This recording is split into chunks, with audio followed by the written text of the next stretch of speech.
Beda perlakuan Krisdayanti dan mertua Aurel Hermansyah pada Aminah, dibanding-bandingkan. Perihal tak hadirnya orang tua Atta Halilintar pada pesta ulang tahun pertama Aminah Hana Nur Atta masih menjadi perbincangan publik. Terlebih Atta Halilintar sebelumnya sudah sedemikian rupa mengatur waktu pelaksanaan syukuran dan pesta ulang tahun putri pertamanya dengan Aurel Hermansyah itu.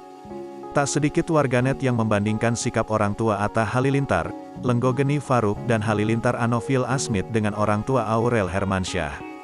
Seperti yang diketahui bersama, sejak Aminah lahir hanya Anang Hermansyah, Ashanti, Krisdayanti, dan Raul Lemos lah yang selalu setia mendampingi sang cucu. Kesibukan kerap jadi alasan utama mengapa keluarga Gen Halilintar sering absen di perayaan hari penting Atta Halilintar dan Aurel Hermansyah. Namun alasan kesibukan yang menjadi penghalang untuk menemui sang cucu ini langsung dipatahkan oleh Krisdayanti. Berprofesi sebagai seorang ibu rumah tangga, anggota DPR RI, pengusaha, hingga penyanyi ternama dengan jadwal yang padat tak menjadi penghalang Krisdayanti untuk menemui Aminah. Setelah mengantarkan Amora dan Kelen pergi sekolah, Krisdayanti menyempatkan bertandang ke rumah Aurel dan Atta untuk bermain dengan Aminah.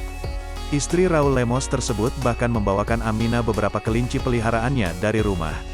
Mampir nengok cucu pagi-pagi abis antar Amora Kelen ke sekolah, bawain kelinci-kelinci peliharaan di rumah, padahal di hari tersebut Krisdayanti memiliki sederet jadwal pekerjaan yang begitu padat. Sontak sikap Krisdayanti ini pun ramai dibandingkan netizen dengan orang tua Atta Halilintar.